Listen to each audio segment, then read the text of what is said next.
இவர்களை விடு. எங்களை போன்றவர்கள், இந்த மண்ணை மக்களை பேரன்பு கொண்டு காதலிக்கிற தமிழ் பிள்ளைகள், ஒரு நாள் பிரபாகரன் ரத்த துளியில் வந்த பிள்ளைகள் எழுந்து நின்றால் என்ன ஆகும் யோசிச்சு பாரு. என்ன ஆகும்? என்ன ஆகும்? நெய்வேலி பழுப்பு நிலக்கரி மின்சாரம் முழுக்க எனக்கு என்ற இறுக்கத்தை நான் கொடுத்தால் என்ன செய்யும்? என்ன செய்யும்? இனத்தின் உரிமைக்காக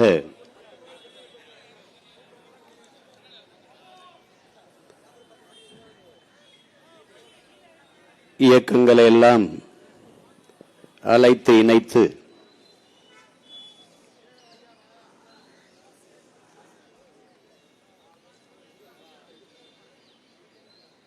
இந்த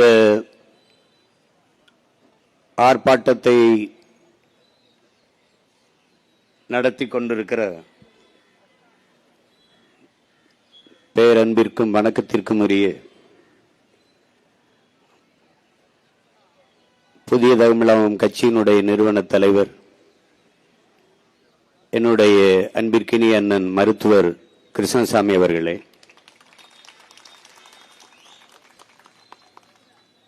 இந்த ஒருங்கிணைப்பில் உணர்வோடு ஒன்றிணைந்து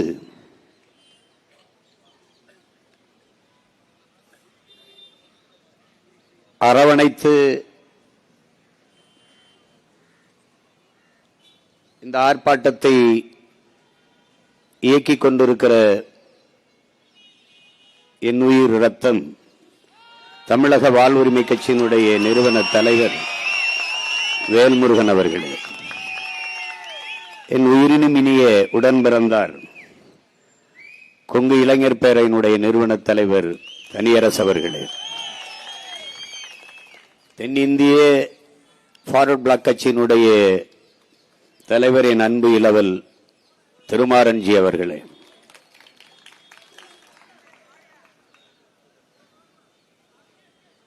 மனிதநேய மக்கள் ஜனநாயக கட்சியினுடைய பொதுச் செயலாளர் தம்பி இப்ராஹிம் அவர்களே, தமிழர் தன்னுரிமை கட்சியினுடைய தலைவர் அன்பிற்கினி அண்ணன் வியனரசு அவர்களே,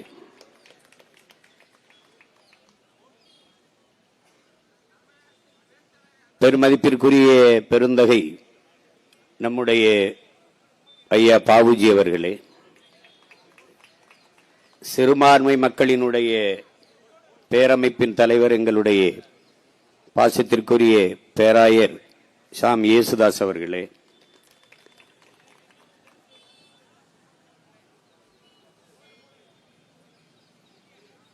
மேடையிலே வீற்றிருக்கிற மதிப்புமிக்க பெருமக்களே, எனக்கு பிறகு எல்லோருக்கும் வணக்கமும் நன்றியும் சொல்ல எங்களுடைய அண்ணன் கிருஷ்ணசாமி அவர்கள் வருகிறார்கள். நேர குறைவினாலே எல்லோருக்கும் என்னுடைய அன்பையும் வணக்கத்தையும் சொல்லிக்கொள்வதில் மகிழ்கிறேன். என் உயிரோடும் உணர்வோடும் கலந்து வாழ்கிற என் அன்பு சொந்தங்கள் அனைவருக்கும் என் அன்பும் வணக்கமும்.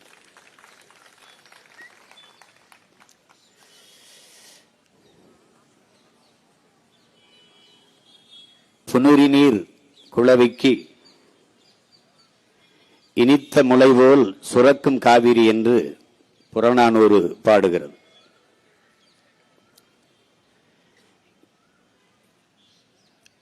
வான் பொய்ப்பினும் தான் பொய்யா மலைதலைய கடல் காவிரி புனல் வரந்து பொன்கொழிக்கும் என்று பட்டினப்பாலை பாடுகிறது. ஞாயிறு போற்றுதும் காவிரி நாடன் திகிரி போல் பொற்கோட்டு மேரு பலம் வருதலான் என்று சிலப்பதிகாரத்தில் நம்முடைய மூதாதை இளங்கோவடிகள்.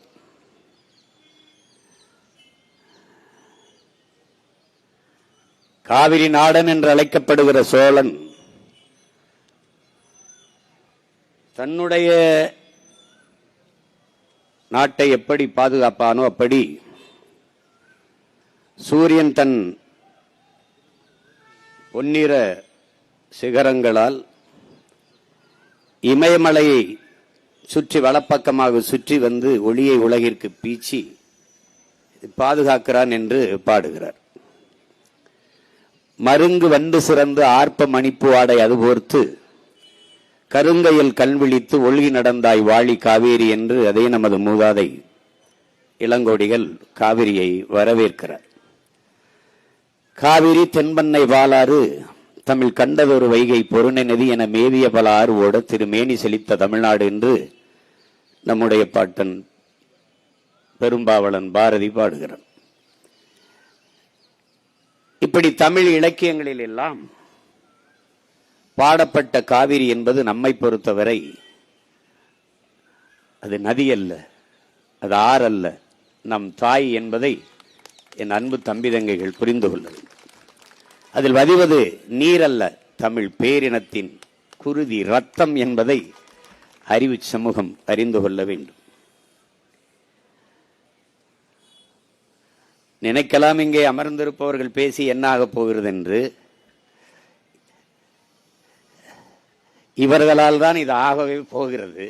அது இன்னைக்கு இல்ல நாளைக்கு. இங்கே நம்முடைய ஐயா பாபுஜி அவர்கள் பேசுவது குறிப்பிட்ட இந்த பிரச்சனையை பெரியவர்கள் எல்லாம் பேசினார்கள். என்னுடைய அண்ணன் பெருந்தலைவர் மக்கள் கட்சியினுடைய தலைவர் அண்ணன் தனபாலன் அவர்கள்,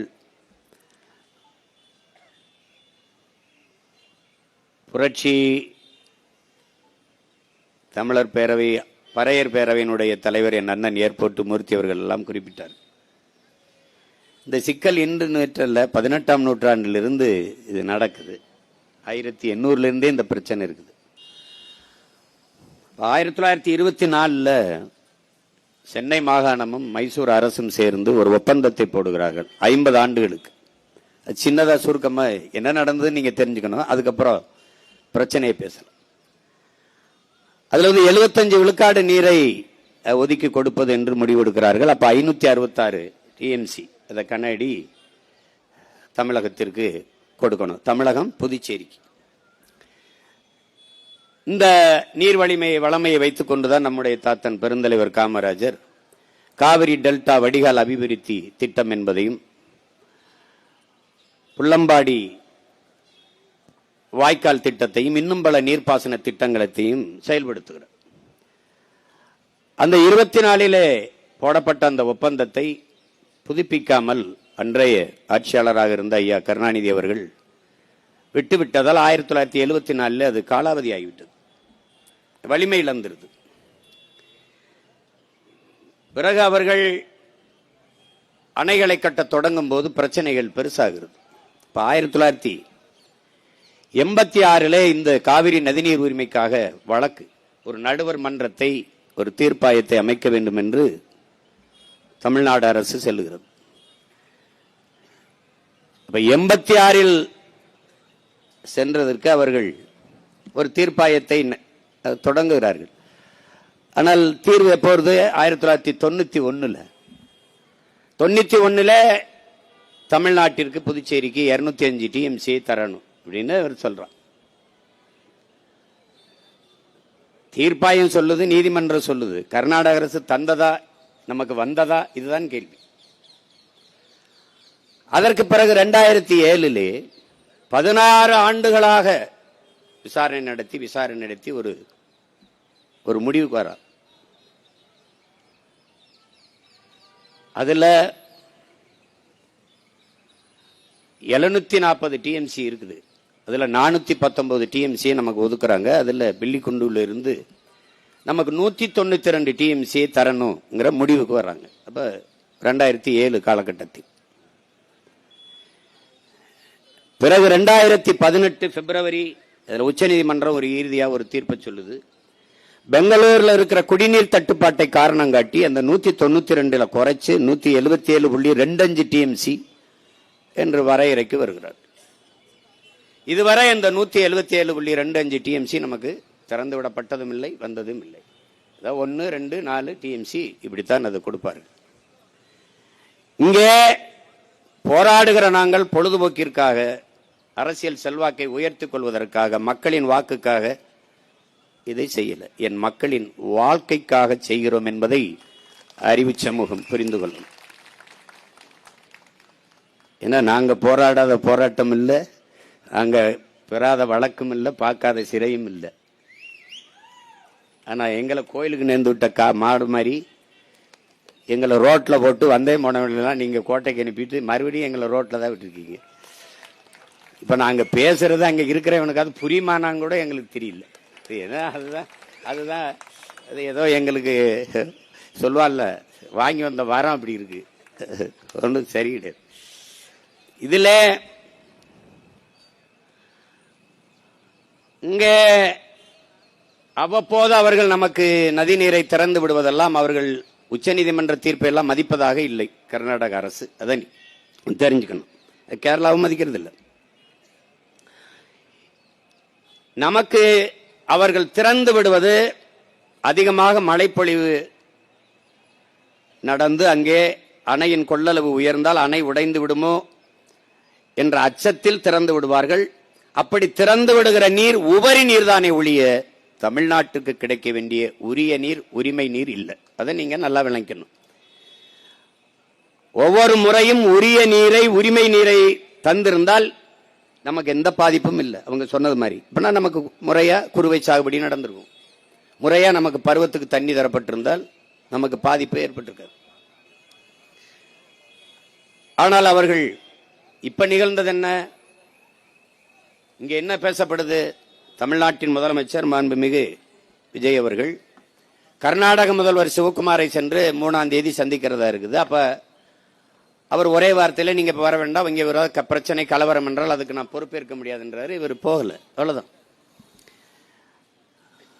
அது அந்த நேரத்தில் கேரளாவில் பெருமழை, அங்கே வயநாடு வழியே, அங்கதான் கபினி அணைக்கு தண்ணி வருது, அங்க வயநாடு வழியே பெரும் வெள்ளம், அங்க வந்து கபினி நிறையும் போது அதன் வழியாக அது திறக்கப்பட்டு காவிரி நிறையுது. கர்நாடகாவில் மழை,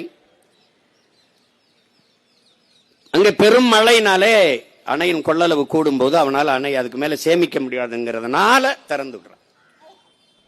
அது யதார்த்தமாக இயல்பாக நடந்துற ஒரு நிகழ்வா இருக்குது. அப்ப தமிழர்களுக்கு தண்ணீர் கொடுக்க வேண்டும், அந்த உரிய நீரை, உரிமை நீரை கொடுக்க வேண்டும் என்பதற்காக கொடுக்கல, உபரி நீரை தருகிறார்கள் போனா போகுது என்று. ஆனால் இங்கே இருக்கிற பெருமக்கள், முதல்வர் அவர்கள் கடவுளின் குழந்தை, அதனாலே அங்கே மழை பெய்யுது, இங்கே தண்ணி திறக்க விடப்பட்டதுன்னு. கடவுளின் குழந்தை இருக்கிற ஊர்ல பெய்யாம இது கர்நாடகாவில் பெய்யுது, கேரளாவில் பெய்யுது. இப்படியெல்லாம் பேசுறதுனால தாண்டா உங்களை தற்குறின்னு நாங்க பேசிட்டு இருக்கோம். ஏதோ நாங்க ஏதோ தற்குறின்னு சும்மா போற போக்குள்ள சொல்லல, ஆய்ந்து உணர்ந்து அறிந்து தெளிந்து பேர் வைக்கிறோம். ஒரு மீன்வளத்துறை அமைச்சர் ஸ்ரீநாத் அவர்களிடத்துல தூத்துக்குடியில துறைமுகத்து விரிவாக்கத்தை பத்தி பேசுறாங்களே, விரிவாக்கம் செய்ய போறீங்களா, உங்க கருத்து என்னன்னு. நான் திருச்செந்தூர் இருக்கேன், அந்த கேள்வியை தூத்துக்குடியில வந்து கேளுங்கிறப்பல. தூத்துக்குடியில, திருச்செந்தூரே தூத்துக்குடி மாவட்டத்தான் இருக்குது, நீ தமிழ்நாட்டுக்கே மீன்வளத்துறை அமைச்சரா இல்ல தூத்துக்குடிக்கு மட்டும் மீன்வளத்துறை அமைச்சரா? இப்படி பேசுவதாலே தான் நீங்கள் தற்குறி. புரியுதா? புரியுதா? நிதி அமைச்சர் நிதிநிலை அறிக்கை படிக்கிறாரு, 7500 7550 அது தெரியல, அது 7500 7050 சொல்ல வரல அவருக்கு. 7500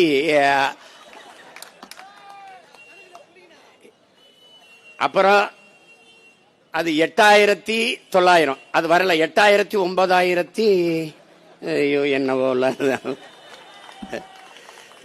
ஒன்னு ரெண்டு ஒழுங்கா படிக்காதவன் எல்லாம் நிதியமைச்சரா போட்டு நாங்க என்ன நினைச்சுக்கிட்டோம், இங்க பாரு உங்க உலகத்துலடா கணித மேதை ராமானுஜம் பிறந்த நாட்டுல அவன் கூட்டத்துக்கு இல்ல, ஒன்னு ரெண்டு ஒழுங்கா தெரியாதவன்லாம் நிதியமைச்சர் ஆயிட்டோம்ல. என்னன்ப என எழுத்தன்பை இவ்விரண்டும் கண்ணன்ப வாழும் உயிருக்குங்கிறான் வள்ளுவ பெருமகனார்.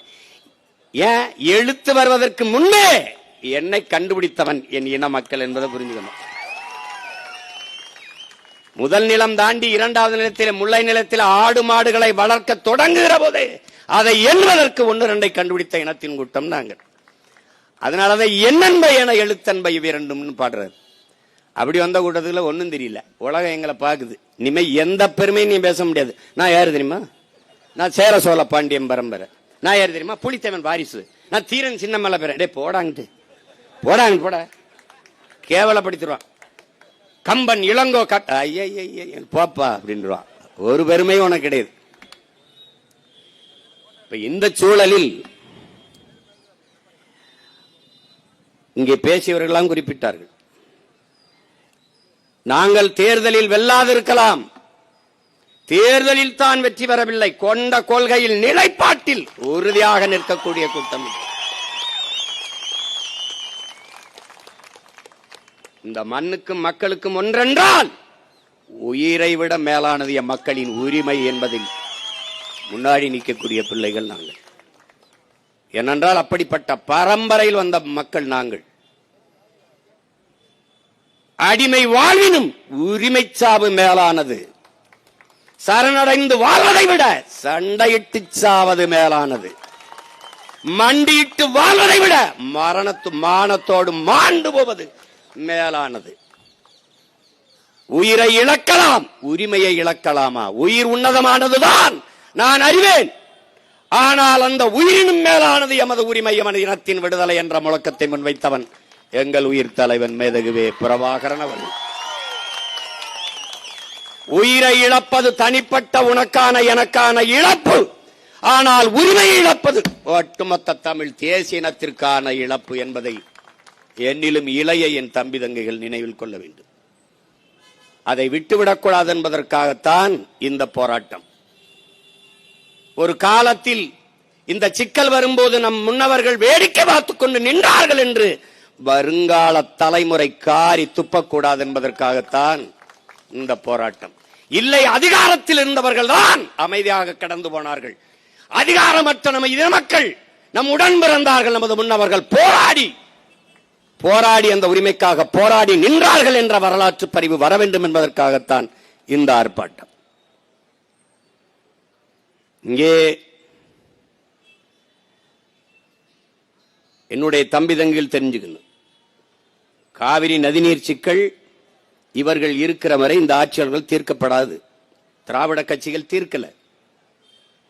இந்த சிக்கல் எப்படி வருது? ஐயா கலைஞர் அவர் கருணாநிதி அவர்கள் முதலமைச்சராக இருக்கும்போது உச்சநீதிமன்றத்தில் ஒரு வழக்கு தொடுக்கிறார்கள், அதிகப்படியாக நீர் தர வேண்டும் என்று. அப்ப காங்கிரஸ் கர்நாடகாவில் ஆளுகிற உயரத்தில் இருக்கு, இங்கே துணை இணை கட்சியா இருக்கு. அப்ப கர்நாடக மாநிலத்தில் இருக்கிற ஆளுகிற உயரத்தை இழந்து விடக்கூடாது என்பதற்காக அந்த வழக்கை திரும்ப பெறுங்கள் என்று இந்திரா காந்தி அம்மையார் நெருக்கடி கொடுத்து அந்த வழக்கை திரும்ப பெற வைக்கிறார்கள். அதிலிருந்து நமக்கு பிரச்சனையா ஆரம்பிக்குது. முதலாக காவிரி நதி நீரிலே துரோகம் செய்த கட்சி நமக்கு காங்கிரஸ். அது இன்று வரை தொடர்கிறது. ஏன் இதை உங்களுக்கு சொல்றேன்? மான தமிழச்சி மார்ல பால் குடிச்ச ஒவ்வொரு மகனுக்கும் இந்த நினைவில் இருக்கணும், இது நினைவில் இருக்கணும். இவன் எவ்வளவு தூரம் நம்ம இனத்தின் வரலாற்று பகைவன் என்பதை நீங்க கவனத்தில் வச்சுக்கணும். காவிரி நதிநீர் பறிச்சதவன், இன்று தர மறுப்பவனும் அவன் தான். இதுல பாரதிய ஜனதா காங்கிரஸ் வெவ்வேறு அல்ல, கட்சியின் பேரு வேற வேற, கொடி வேற வேற, கொள்கை ஒன்றுதான். கொள்கை ஒன்றுதான். இந்திய இறையாண்மை, தேசிய ஒருமைப்பாடு எல்லாம் பேசுவான். கர்நாடகா என்று வந்தால் பாரதிய ஜனதா கர்நாடக கட்சி, காங்கிரஸ் கர்நாடக கட்சி, இந்திய கட்சி கிடையாது. வேண்டுமானால் தமிழ்நாட்டின் முதலமைச்சர் மாண்புமிகு விஜய் அவர்களை போய் காங்கிரஸ் கட்சியின் தலைவர் ஐயா மல்லிகார்ஜுன கார்கே அவரிடம் பேச சொல்லுங்கள். காவிரி நதிநீர் உரிமை, மேகதாட்டு அணை சிக்கல் பேசினால் அப்போது தெரியும் அவர் இந்தியராக பேசுகிறாரா அல்லது திராவிடராக பேசுகிறாரா அல்லது கன்னடராக பேசுகிறாரா தெரிந்துவிடும். பேசி பாருங்கள். அந்தந்த நிலம் என்று வந்தால் அவன் அந்த மண்ணுக்கு மக்களுக்கும் நிற்பான். கேரளாவில் காங்கிரஸ் அப்படித்தான், கேரளாவில் கம்யூனிஸ்டும் அப்படித்தான்.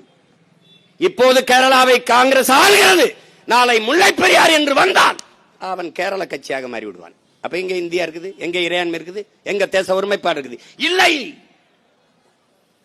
உன்னை என்ன எப்படி பாக்குறான்? தண்ணியை திறக்கிறான், கழிவு நீரை திறக்கிறான், ஆலை கழிவை தேக்கி வச்சு மொத்தமா திறக்கிறான். அப்ப நம்முடைய நதியை, நம்முடைய நிலத்தை என்ன செய்யறான்? காவாய், கழிவு நீர் ஓடுகிற கால்வாயா கருதுறான். ஒரு 2 ஆள் உயரத்துக்கு நுரையா வரும். ஆலைகளில் அந்த கழிவை தேக்கி வச்சு, சாய கழிவை தேக்கி வச்சு சரியாக தண்ணியை திறந்து விட்டுருவான். எப்படியோ நாசமா போகட்டும் தமிழ்நாடு. அப்போ அவனுடைய கழிவு நீர் வடிகிற கால்வாய் நீ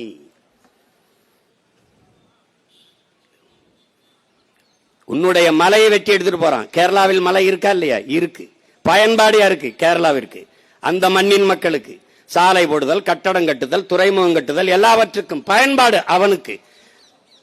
மணல் கல் யாருடையது? என்னுடையது. கன்னியாகுமரியிலிருந்து, தென்காசியிலிருந்து, திருநெல்வேலியிலிருந்து என் மலையை, என் தாயின் மாறை அறுத்து கற்களாகவும் மணலாகவும் கொண்டு போகுது கேரளா. அதே லாரியில் திருப்பி கோழிக்கழிவு, மருத்துவ கழிவு, பூரா கழிவுகளையும் என் நிலத்தில் கொட்டுறான். குப்பை மேடாக கருதுகிறான். என் வளத்தை எடுத்துக்கொண்டு போய் என் நிலத்தை குப்பை மேடாக்குறான். இவன் சாக்கடை, இவன் குப்பை மேடு. ஒருத்தனுக்கு கோபம் வந்திருக்கா? கேரள முதல்வர் கடிதம் எழுதுகிறார், என் உடன் பிறந்தானே, இங்கே கட்டுமான பணிகள் பாதிக்கப்படுகிறது, மணல் தேவை, கற்கள் தேவை அதிகப்படுகிறது, அதனால் தடையின்றி தமிழ்நாட்டிலிருந்து அதை அனுப்புவதற்கு ஏற்பாடு செய்யுங்கள் என்று. யாருக்கு? இவருக்கு தான். உங்கள் நாட்டில், உங்கள் மாநிலத்தில் மலைகள் இருக்கிறதா இல்லையா? இருக்கிறது. ஏன் வெட்டவில்லை? ஏன் ஏன் ஏன் வெட்டல?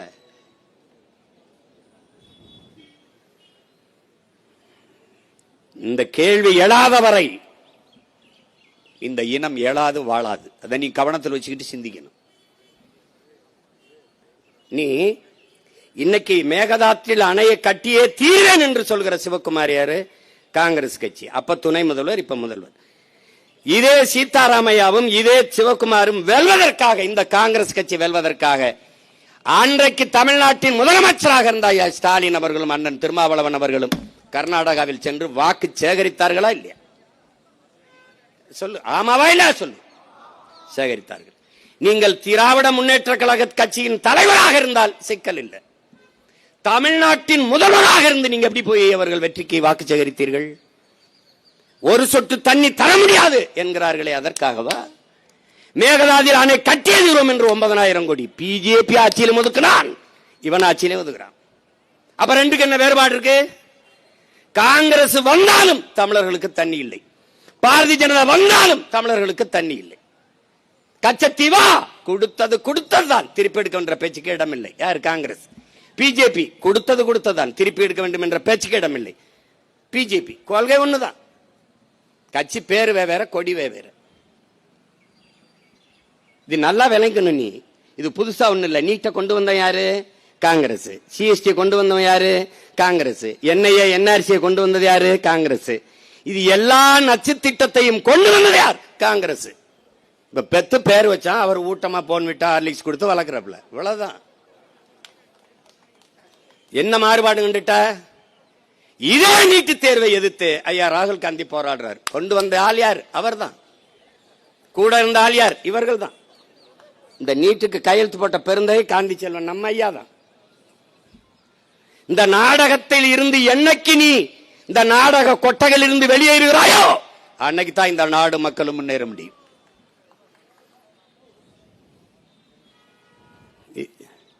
ஆன்றோரும் சான்றோரும் பிறந்து வாழ்ந்த மண்ணில் வள்ளுவன், கம்பன், கபிலன், இளங்கோ எவ்வளவு பெரிய அந்த இனமாடாது?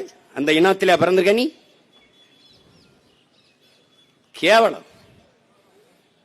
ஒரு தன்மானமிக்க ஒரு தமிழ் மகன் நீ எவனாவது எனக்கு ஒரு சொட்டு தண்ணி நீ தரமாட்டேன்னா, நீ என் மீனவ மக்கள் செத்தா நீ அதை பத்தி கவலைப்பட மாட்ட. என் இன மக்களை இங்க பாரு. இந்த காங்கிரஸ் உலகத்தில் ஒரு மூத்த தேசிய இனம். நம்ம ஒரு மூத்த தேசிய இனத்தின் மக்கள். 26,000 மக்கள் தொகை கொண்டவன் தனிநாடு அடைஞ்சு விடுதலை பெற்று வாழ்றான். 4 லட்சம் மக்கள் தான் வாழ்ந்திருக்கான். 4 லட்சம் மக்கள் தான் சேர்பியால இருந்து கொசவா விடுதலை ஆடுது. 10 ஆண்டுகால போராட்டம் தான். 13 கோடி தேசிய இனத்தின் மக்கள். நமக்கென்று ஒரு தேசம் இருந்து தனித்து பெருத்து சுதந்திரத்தோடு வாழக்கூடாதா? எங்களுக்கு கனவு இருக்க கூடாதா? எல்லாரும் போராடி பெற்றது விடுதலை. நாங்கள் அந்த விடுதலைக்காக போராடினது எப்படி பிரிவினவாதம், தீவிரவாதம் ஆகுது? அது ஏன் அப்படி ஆகுது? ஏன் ஆகுது? ஒரு தேசிய இனத்தின் தேச விடுதலை கனவை போச்சிக்கு நாசமாக்கின வரலாற்று பகைவன் காங்கிரஸ். மூணே கையெழுத்தில் நம்ம இனத்தின் எதிர்கால தலையெழுத்தின் நாசமாக்கியவன் காங்கிரஸ். லால் பகதூர் சினிமாவை கையெழுத்துல பண்ட அன்னைக்கு மலையக மக்கள்ல 10 லட்சம் பேரை குடியுரிமை நாடற்றவனா தூக்கி கொண்டாந்து ராவடோரவை இறக்கி விட்டு போனான். அங்க முதல் கையெழுத்து. இந்திரா காந்தி அதே சினிமாவை கையெழுத்துல நம்மளுடைய கச்சத்தீவை தாரவார்த்து கொடுத்து நம் மீனவ மக்களின் வாழ் உரிமை மொத்தமா முடிச்சிட்டான். கச்சத்தீவு எனக்குன்னா நீள தூராதிகம், கச்சத்தீவு அவனுக்குன்னா அவனுக்கு தூராதிகம். கதையை முடிச்சிட்டான். கடைசியாக ராஜீவ் ஜெயவர்தனை ஒப்பந்தம். இந்த கையெழுத்து தான் தமிழ் தேசியனத்தின் விடுதலை போராட்டத்தின் வீழ்ச்சியின் முதல் அடி, முதல் படி. கதையை முடிச்சிட்ட. என்ன வச்சிருக்க நீ? என்ன இருக்கு? கல்வி மாநில உரிமை. அதை எடுத்துட்டு போனது யார்? எடுத்துட்டு போனது யார்? காங்கிரஸ். பறி கொடுத்தது யார்? இதே திமுக. இன்று வரை கல்விய மாநில பட்டியலுக்கு கொண்டு வருவோம். என்னை கொண்டு வருவீங்க? என்னை கொண்டு வருவீங்க? இப்ப இருக்கிற முதல்வர் அதை பத்தி பேசுவாரா? இல்ல கொண்டு வருவாரா? கொண்டு வருவாரா சொல்லுங்க. ஒரு சொட்டு மேகதாதில் அணை கட்டியே தீர்வேன் என்று சொல்லுகிற கட்சியை கூட்டணி வைத்து 60 ஆண்டுகளாக இல்லாத அந்த அமைச்சரவையில் 2 அமைச்சருக்கு பங்கு கொடுக்க வேண்டிய அவசியம் என்ன வருது? என்ன வருது அவசியம்? என்ன வருது? நமக்கு இருக்கிற கோபம் ஏன் அவருக்கு இல்ல? ஏன் அந்த கட்சிக்கு இல்ல? என் மண்ணின் மக்களுக்கு, என் உரிமைக்கு, என் அடிப்படை உரிமை, என் மக்களின் வாழ்வுரிமை பறிக்கிறது. 13 மாவட்டங்களில் குடிநீரை காவிரி, பல மாவட்டங்கள். நீ நம்ம தஞ்சாவூருக்கு டெல்டா நினைச்சிருக்க.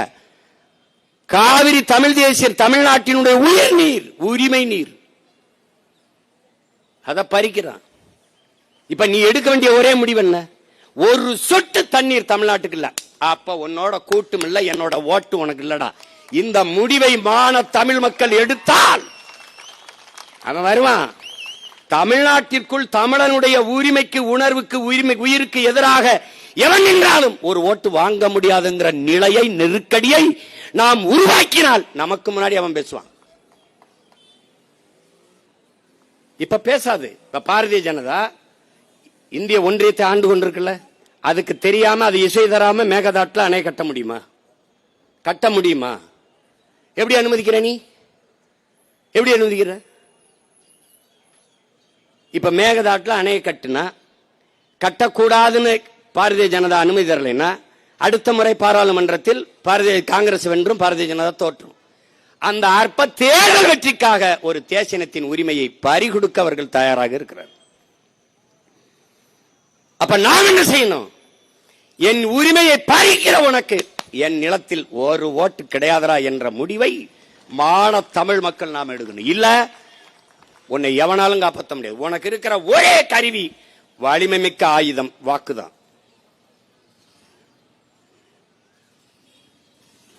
அதை இப்படி போட்டு தெருவு இப்படி போட்டு கத்திக்கிட்டு இருக்க கூடாது. இதெல்லாம் ஒரு கொடுமை. கோட்டு படத்துல பிளாக் டிக்கெட் வித்தவன் ஜனநாயகம் படம் வரும்போது மந்திரி ஆயிட்டான். நாங்கெல்லாம் தயாரிக்கப்பட்டவர்கள், வளர்ந்தவர்கள். 5 வயது 6 வயதில் இருந்தே படிப்பிக்கப்பட்டு போராட்டங்கள் நடக்கிற இடத்துல விரல பிடிச்சி கூட்டி கொண்டு நிறுத்தி அப்படி கொடியை வச்சுக்கிட்டு நின்று போராடி வளர்த்து படிப்பிச்ச பேராசிரியர் ஆசிரியர்லாம் படிப்பிச்சு மார்க்ஸ் இந்த இருக்கு, லெலின் இந்த இருக்கு, ஏங்கல்ஸ் இங்க இருக்கு, இங்கர்சால் இங்க இருக்காரு, புத்தன் இங்க இருக்கான், பூலே இங்க இருக்கான், அம்பேத்கர், அரிஸ்டாட்டில், எல்லாத்தையும் சாக்ரட்டிஸ் எல்லாத்தையும் படி. இந்த இருக்கான் பிடல், இந்த இருக்கான் சேகுவேரா, எல்லாத்தையும் படிச்சு கம்பன், இளங்கோ, கபிலன், வள்ளுவன், அவன் இவன் எல்லாத்தையும் வாய்ச்சு உலக வரலாறு, இலக்கியம், பொருளாதாரம் என்ன, சூழியல் என்ன, உளவாண்மை என்ன, நீர் மேலாண்மை என்ன, எல்லாவற்றையும் கற்பித்து வளர்த்தார்கள் எங்களவர்கள். கண் முன்னே என் இனச்சாவை பார்த்தோம். ரத்த சகதிக்குள் ஒப்பாரியிலும் ஓலத்திலும் கரு கொண்டு ஓடி வந்தோம். கதர்னோம், நின்னோம், எல்லாவற்றையும் அர்ப்பணிச்சு 260 வழக்கு என் மேல. 260 வழக்கு. என்ன சொத்து குவிப்பா இல்ல என்ன இது? எதுல கொலையா கொள்ளையா என்ன இருக்கு? இதே மாதிரி போராடினதான். இங்க பேசிட்டு இருக்கும்போது எங்க அண்ணன் கிருஷ்ணசாமி என்ன சொல்றாங்க, அப்ப எஃப்ஐஆர் உறுதி. யாருன்னா யாருக்குன்னு? இவருக்கு தானே. இவனா யாருன்னு பேசுனது? தம்பிக்கு தான். ஏதோ பேசிட்டான். அப்ப எஃப்ஐஆர் உறுதி. சொன்னா சொல்றாங்க அதான் ஏதோ சொல்லல. அது மாதிரி நமக்கு ஒரு கோட்பாடு தான், வழக்கு இல்லை என்றால் விடியாது கிழக்கு, சிறை என்றால் அதை நிறை, தடை என்றால் அது உடை. சரி நான் கேட்கிறேன், வெள்ளக்காரன் சிறை கட்டினது யாருக்காக? நமக்கு. அப்ப நம்ம பிள்ளைகள்லாம் சொந்தக்காரெல்லாம் சட்டம் படிக்கிறதா இருக்கு, நமக்கு வழக்கு நடத்தத்தான். அவனுக்கு வேலை வேணும்னா நம்ம ஏதாவது பண்ணணும்ல. என் தம்பி ஸ்ரீதரெல்லாம் வந்திருக்காப்ல, மூத்த வழக்கறிஞர். அப்ப அவரெல்லாம் நம்ம பண்ணணும். என்ன பண்ணணும்? கொலை கொள்ள பண்ணக்கூடாது, உரிமைக்காக போராடணும். அதுக்காக வந்ததுன்னா எதிர்த்து நிக்கணும். இதெல்லாம் கோர்ட்டா ஏறுறோம், நாளைக்கு கோட்டை வாசல்ல ஏற போறோம். இதுல என்ன இருக்குது பெரிய என்ன தம்பி? புரட்சி என்பது ஒரு தலைகள் மாற்றம். மாறாது என்ற சொல்லை தவிர இங்க எல்லாம் மாறிடும். இன்னைக்கு மேல இருக்கிறவன் ஒரு நாள் கீழே வருவான், இன்னைக்கு கீழே இருக்கிறவன் நாளைக்கு மேல போவான். இன்னைக்கு கோட்டையில் இருக்க ஒரு நாள் கொடியை பிடிச்சி இங்க கத்தி இருப்பான், இங்க கத்தி இருக்க ஒருத்தன் கோட்டைக்கு போவான். அதுதான் புரட்சி. அதுக்கு பேர் தான் தலைகீழ் மாற்றம். அதனால இந்த கட்சிகளினுடைய அரசியல் நிலைப்பாடுகளை நீங்க புரிஞ்சுக்கணும். இப்ப அனைத்து கட்சியை கூட்ட சொல்றாங்க. இப்ப நாங்க எங்க அண்ணன் கிருஷ்ணசாமி எல்லாம் ஐயா எடப்பாடி ஆட்சியில் போய் பல்வேறு பிரச்சனைக்கு நாங்க பேசணும். இதே வேளாண் பிரச்சனைக்கு இது எல்லாத்துக்கும் போய் உட்கார்ந்து பேசணும். இப்ப அனைத்து கட்சியை கூட்டுறதுல அவருக்கு இருக்கிற பிரச்சனை என்னன்னா, அவர் காங்கிரஸ் கட்சி தான் தரம் இருக்குது, காங்கிரஸ் கட்சி தான் தரம் இருக்குது, அணையை கட்டுவேங்கிறது. அப்ப அவங்கள வச்சுக்கிட்டு இவர் எப்படி கட்சி நடத்துவார்? எப்படி கூட்டம் அனைத்து கட்சி கூட்டத்தை நடத்துவாப்ல? இங்க நீங்க நல்லா கவனிக்கணும். தண்ணீர் தமிழர்களுக்கு கொடுக்க முடியாது, மேகதாதில் அணையை கட்டியே தீர்வேன் என்று சொல்லுகிற அந்த மாநில முதல்வர் சிவகுமார் அனைத்து கட்சியை குற்றார். பாரதிய ஜனதாவையும் குற்றார், மதச்சார்பற்ற சனதள கட்சியும் குற்றார், எல்லா கட்சியும் குற்றார். ஆனால் பாதிக்கப்பட்டிருப்பது நாம். தண்ணியை நீங்கள் தந்தையாக வேண்டும் என்பதற்கு அனைத்து கட்சியை கூட்ட வேண்டிய அவசியம் நமக்கு இருக்கு. அந்த பொறுப்பும் கடமையும் நாட்டை ஆளுகிற முதல்வருக்கு இருக்கு, செய்யல. தமிழ்நாடு அரசு கட்சி கொள்கை கருத்து பாகுபாடின்றி தன்னை ஆதரித்தவர்கள் எதிர்த்தவர்கள் எந்த நிலைப்பாடுமின்றி மண்ணின் மக்களின் நலன் தமிழ்நாட்டின் உரிமை என்கிற நோக்கோடு எல்லா கட்சியும் கூட்டி தலைமைச் செயலகத்திலே அனைத்து கட்சி கூட்டத்தை நடத்துகிறார் என்ற செய்தியே இந்திய ஒன்றிய அரசிற்கும் கர்நாடக அரசிற்கும் பெரும் அழுத்தத்தை கொடுக்கும். ஆனால் அவர் அதை செய்யல. இப்ப என்ன செய்ய போறாரு? தொகுதி மறுசீரமைப்பு, அது இந்திய ஒன்றிய அரசு பாரதிய ஜனதா அரசு கொண்டு வர துடிக்குது, டிலிமிட்டேஷன். அதுக்கு அனைத்து கட்சி நாடாளுமன்ற அதாவது மாநிலங்களவை உறுப்பினர்களை அழைக்கிறது. இப்ப இவர்கிட்ட உறுப்பினர் இல்ல, ஒரே ஒரு உறுப்பினர் அவர் நியமிக்கிறார். அது அந்த பிரவீன் சக்கரவர்த்தின்னு ஒரு காங்கிரஸ் உறுப்பினர். அவரை தவிர இப்போ திமுக ஒரு தீய சக்தி ஆயிடுச்சு, அந்த சக்தியில தான் இருக்கிறாங்க. இப்ப காங்கிரஸ் நாடாளுமன்ற உறுப்பினர்கள் இவரோட வந்து உட்காருவாங்க, திமுக இருக்க மீதி உறுப்பினர்கள் இவரோட வருவார்களா? இல்ல அதிமுகவில் நியமிக்கப்பட்ட நாடாளுமன்ற அந்த மாநிலங்களவை உறுப்பினர்கள் அவரோட வந்து உட்கார்ந்து பேசுவார்களா?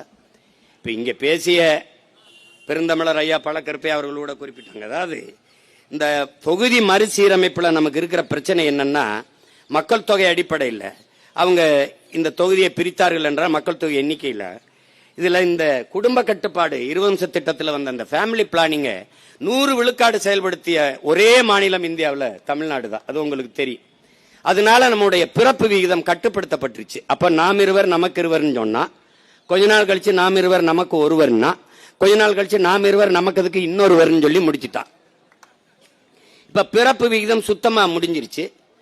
இப்ப நமக்கு வந்து அளவு கடந்த மது இந்த உடல் திறன் இல்லாதனால பிறக்கிற திறனை அற்று போயிட்டோம். இப்ப மற்ற மாநிலங்கள் உத்தரப்பிரதேசங்கள்லாம் இதை செயல்படுத்தல, அவன் பெரும் எண்ணிக்கையில் இருக்கிறான். இது எதுக்காக அச்சம் வருதுன்னா, இப்ப இவர்கள் தொகுதி மறுசீரமைப்பில் அவர்கள் பெரும் எண்ணிக்கையில் இப்ப 80னா அது 140 அப்படி ஆயிருது. இப்படி இரு மடங்கு பீகார், குஜராத், உத்தரப்பிரதேசம், இப்ப மகாராஷ்டிரா, ராஜஸ்தான் இதெல்லாம் அதிகப்படியாக எண்ணிக்கை நாடாளுமன்ற உறுப்பினர்கள் வந்துட்டால், ஒரு சட்டத்தை ஒரு மசோதாவை இந்திய நாடாளுமன்றத்தில் நிறைவேற்ற வேண்டும் என்று இந்த கட்சிகளுக்கு தேவை வந்தால், அதிகப்படியான நாடாளுமன்ற உறுப்பினர்கள், மாநிலங்களவை உறுப்பினர்களினுடைய ஒப்புதலை, அந்த வாக்கை ஒப்புதலை பெற வேண்டும்ங்கிற அவசியம் இருக்கு. குறிப்பாக தென் மாநிலங்களில் இருக்கிற நாடாளுமன்ற அல்லது மக்களவை, மாநிலங்களவை உறுப்பினர்களினுடைய இந்த ஒப்புதலை பெற வேண்டிய தேவை இருக்காது.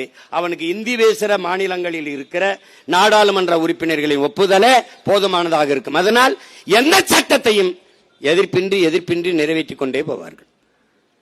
இப்ப ஒரே நாடு ஒரே தேர்தல், இப்ப நீ நல்லா கவனிச்சுக்க, ஒரே நாடு ஒரே தேர்தல், ஒரே வரி ஜிஎஸ்டி, ஒரே பாடக் கொள்கை புதிய கல்விக் கொள்கை, ஒரே குடும்ப அட்டை, நாடங்களும் ஒரே ரேஷன் கார்டு, எல்லாம் ஒன்று. ஆனால் நதி இல்ல. எல்லாம் ஒன்னா இருக்கணும். ஆனால் நதி, காவிரி அவனுக்கா இருக்கணும், முல்லை பெரியார் அவனுக்கா இருக்கணும் என்றால் அது எப்படி? இது எப்படியா இருக்கிறது? அப்ப இதுக்கெல்லாம் ஒரு பொதுவாக ஒரு கொள்கை இருக்கணும், ஒரு நிலைப்பாடு இருக்கணும் நினைக்கிற இந்த அரசு, அப்ப நதிநீர் கொள்கையில் ஒரு பொது நிலைப்பாடு, அதுக்கு ஒரு பொது அமைப்பு, அது சொல்வதைத்தான் கேட்டாக வேண்டும் என்கிற ஒரு ஆளுமை அங்க இருந்தால் 177.25 டிஎம்சி தெர இந்த பருவத்தில் என்றால் திறக்குனவன் எனக்கே பத்தல அப்படி என்றால், நான் இருட்டில் இருந்து கொண்டுதான் பிற மாநிலங்களுக்கு நெய்வேலி பழுப்பு நிலக்கரி மின்சாரத்தை பகிர்ந்தளிக்கிறேன். நான் இருட்டில் இருந்து கொண்டுதான் அணு உலையில் இருந்து தயாரிக்கப்படுகிற மின்சாரத்தை எல்லோருக்கும் பகிர்ந்தளிக்கிறேன்.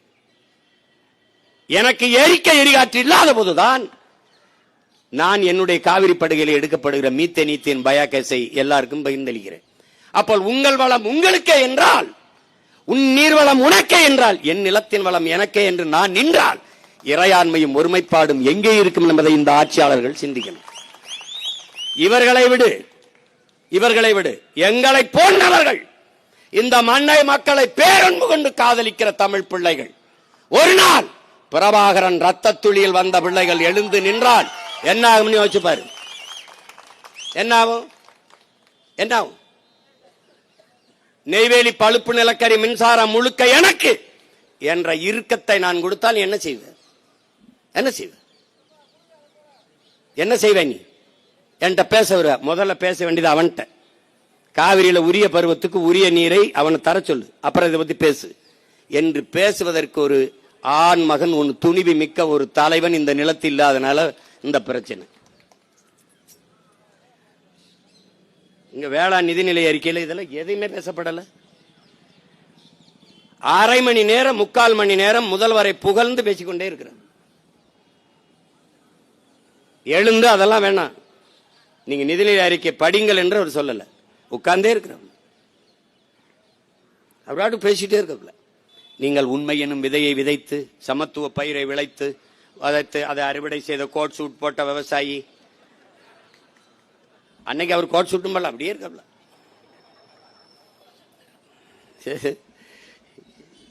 இத கொடுமை என்னன்னு, இந்த நிதிநிலை அறிக்கையை வெங்கடாசலபதி கோயில்ல வேற வச்சு எடுத்துட்டு வந்துட்டாப்ல. இந்த நிதிநிலை அறிக்கை கொடுத்தது வினோத், வேளாண் துறை அமைச்சர் வினோத்தா வெங்கடாசலபதியான்னு நமக்கு இன்னும் குழப்பமா இருக்கு. இவங்க பண்ற அக்கிரமத்துக்கு அவரை வேலை வம்பு கிழித்து விடுறாங்க. அவர் என்ன நினைப்பாரு, அயோக்கிய பேர இந்த நிதிநிலை அறிக்கை படிக்கவாடா எனக்கு வந்து வச்சு. பரிதாபமே. அப்போ இப்ப மேகதாட்டுல என்ன சிக்கல் வருதுன்னா, நமக்கு நீங்க பாருங்க ஒவ்வொன்னா குறைஞ்சு 566, அப்ப 205, 192, இப்ப 177.25 இங்க நிக்கிறோம்.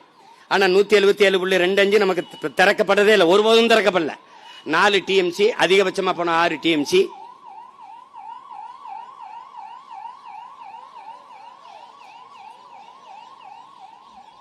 இதுதான் திறப்பாங்க. அதுவும் திறக்கும் போது இந்த மாதிரி உபரி நீரைத்தான், அதிகமா மழை பெய்து கொள்ளளவு கூடிட்டால் உபரி நீரை திறப்பார்கள்.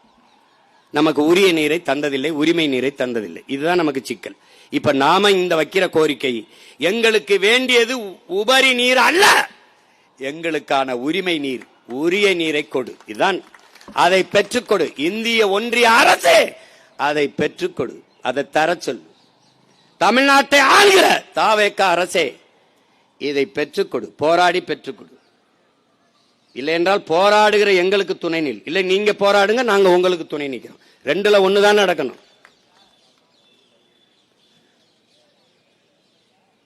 அத மேகதாட்டுல இப்ப நீங்க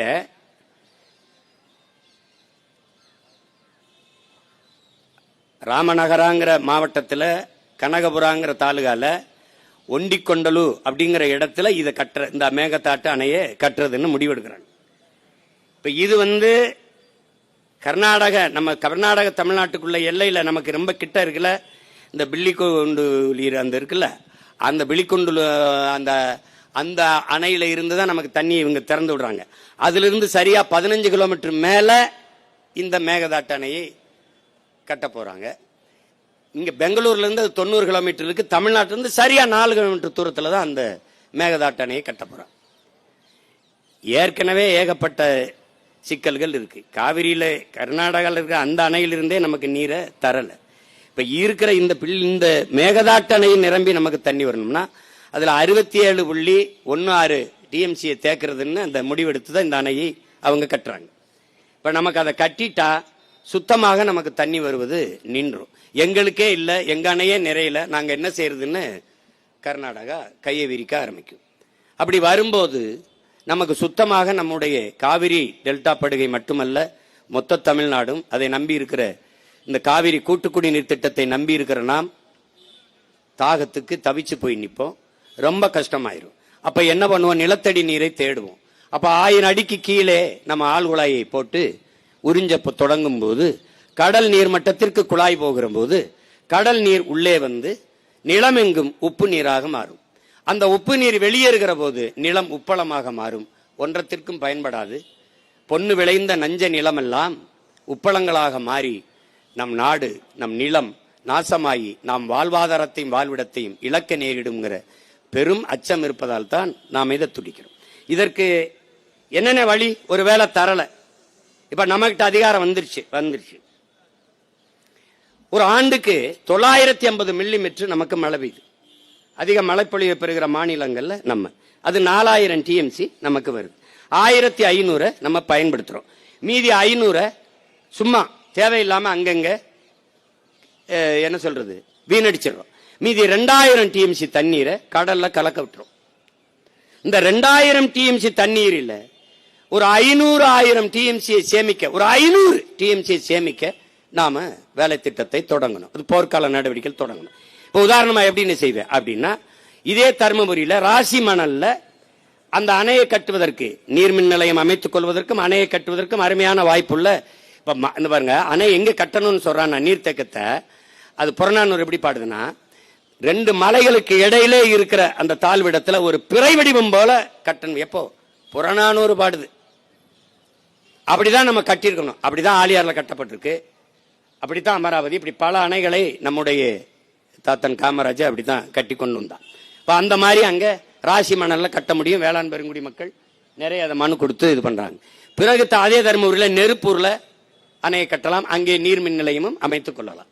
அங்க கட்ட முடியும். இங்கே பாண்டியார் பொன்னம்பலால 6 மாவட்டத்தை கேரளாவை அது வளப்படுத்தி கொண்டிருக்கு. அதிகப்படியான வெள்ளப்பெருக்கு ஓடி கேரளாவை அந்த இடத்துல இந்திரா காந்தி அம்மையார் காலத்திலே ஒரு அணையை கட்ட அடிக்கல் நாட்டினார்கள். கேரள மக்கள் போராடினார்கள். அந்த திட்டத்தை இந்திரா காந்தி அவர்கள் கைவிட்டார்கள். அதே காரணம்தான். என்ன காரணம்? கேரளாவை ஆளுகிற உயரத்தில் காங்கிரஸ் இருந்தது, தமிழ்நாட்டில் இணை சக்தியாக இருந்தது. ஆளுகிற இடத்தை கைவிட்டு விட வேண்டாம் என்று அந்த திட்டத்தை கைவிட்டார்கள். இதை போராடி பெறாமல் அந்த பாண்டியார் பொன்னம்பலா திட்டம் அப்படி இருக்கு. அங்க அணையை கட்டினால் நமக்கு போதுமான அளவிற்கு நீரை தேக்கிக் கொள்ள முடியும். பரந்தூரிலே 5000 ஏக்கரில் ஏர்போர்ட் கட்டுவதற்கு பதிலாக உங்கள் பிள்ளைகள் நாங்கள் ஏறி வெட்ட போகிறோம், நிலத்தை கொடுங்கள் என்றால் என் பெற்றோர்கள், என் தாய்மார்கள் மறுக்காமல் தருவார்கள்.